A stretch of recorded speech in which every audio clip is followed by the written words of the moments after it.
1 Maccabees 7. Expedition of Bacchides and Alcimus. In the 151st year Demetrius the son of Seleucus set forth from Rome, sailed with a few men to a city by the sea, and there began to reign.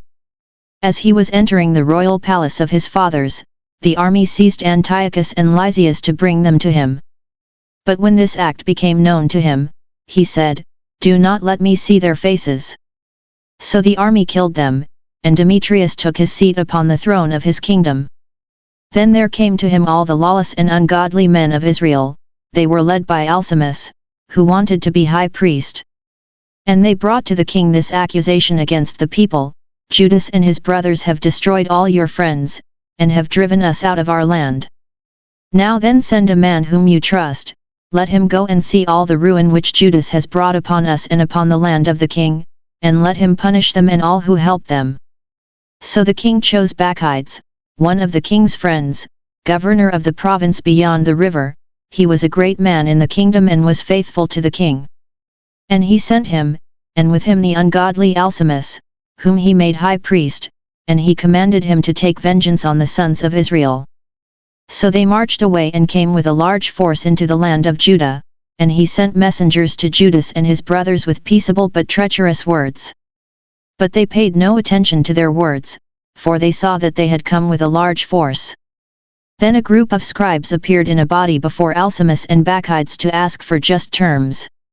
The Hasidians were first among the sons of Israel to seek peace from them, for they said, "A priest of the line of Aaron has come with the army, and he will not harm us." And he spoke peaceable words to them and swore this oath to them: "We will not seek to injure you or your friends."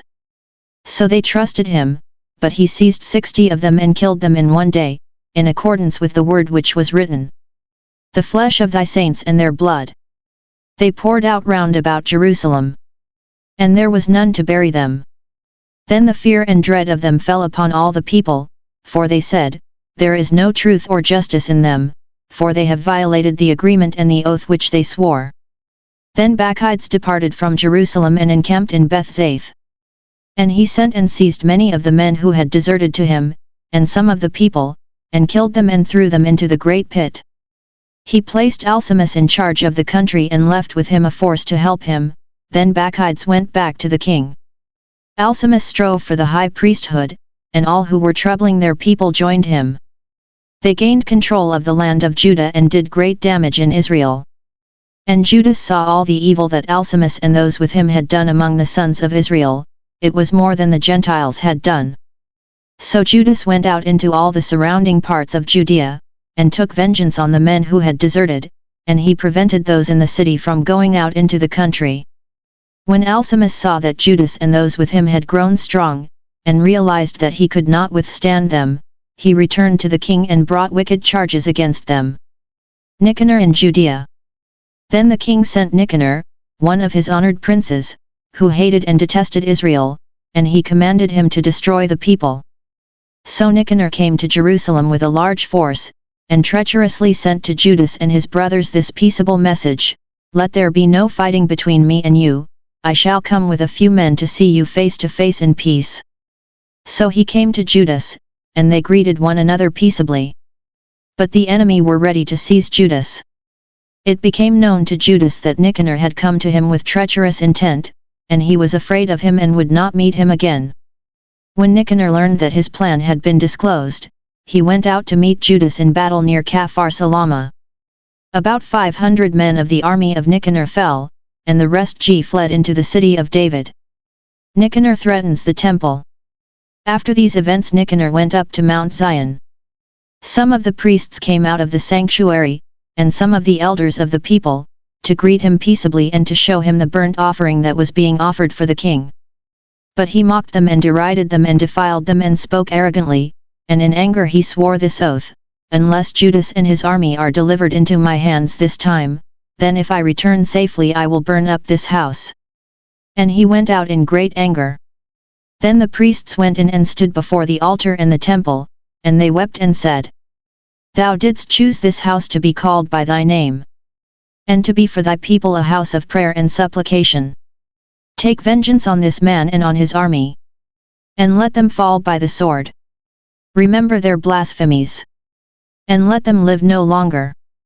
The death of Nicanor. Now Nicanor went out from Jerusalem and encamped in Beth Horon, and the Syrian army joined him. And Judas encamped in Edessa with 3,000 men.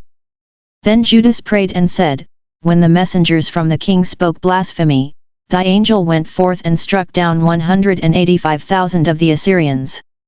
So also crush this army before us today, let the rest learn that Nicanor has spoken wickedly against thy sanctuary, and judge him according to this wickedness. So the armies met in battle on the 13th day of the month of Adar. The army of Nicanor was crushed, and he himself was the first to fall in the battle. When his army saw that Nicanor had fallen, they threw down their arms and fled. The Jews pursued them a day's journey, from Edessa as far as Gezerah, and as they followed kept sounding the battle call on the trumpets. And men came out of all the villages of Judea round about, and they outflanked the enemy and drove them back to their pursuers, so that they all fell by the sword, not even one of them was left.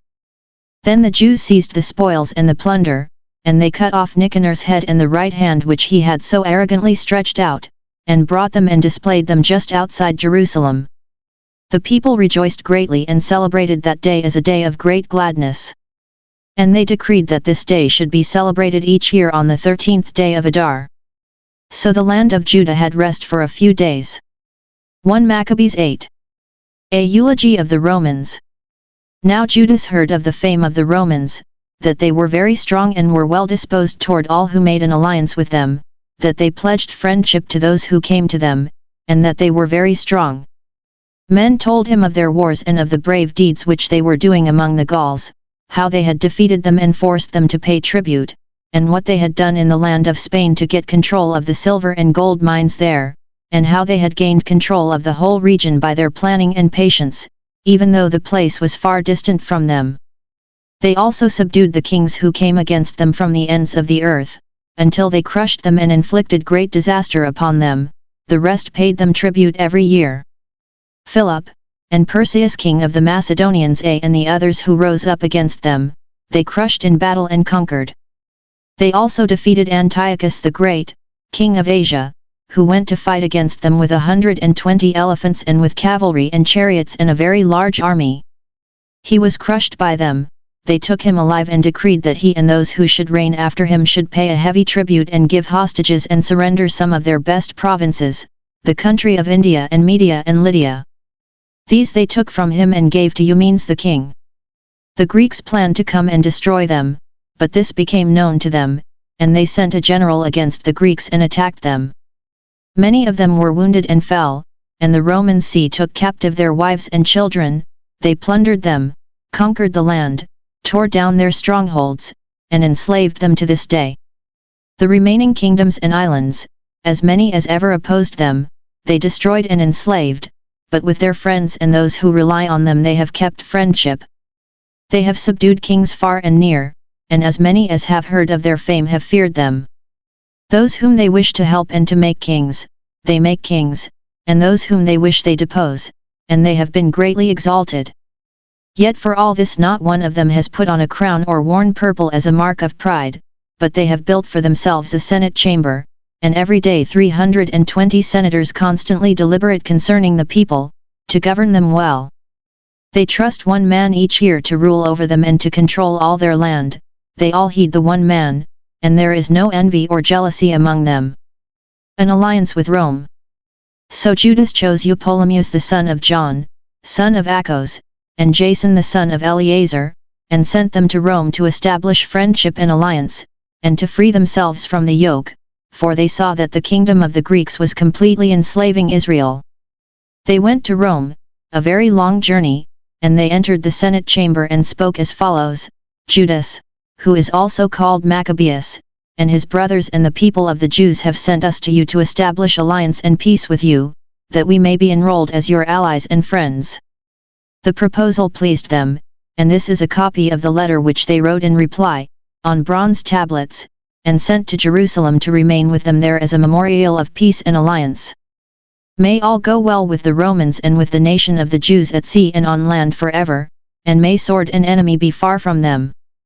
If war comes first to Rome or to any of their allies in all their dominion, the nation of the Jews shall act as their allies wholeheartedly, as the occasion may indicate to them. And to the enemy who makes war they shall not give or supply grain, arms, money, or ships, as Rome has decided, and they shall keep their obligations without receiving any return. In the same way, if war comes first to the nation of the Jews, the Romans shall willingly act as their allies, as the occasion may indicate to them. And to the enemy allies shall be given no grain, arms, money, or ships, as Rome has decided, and they shall keep these obligations and do so without deceit. Thus on these terms the Romans make a treaty with the Jewish people.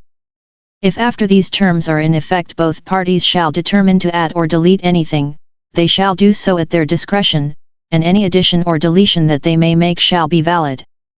And concerning the wrongs which King Demetrius is doing to them we have written to him as follows: Why have you made your yoke heavy upon our friends and allies the Jews? If now they appeal again for help against you, we will defend their rights and fight you on sea and on land.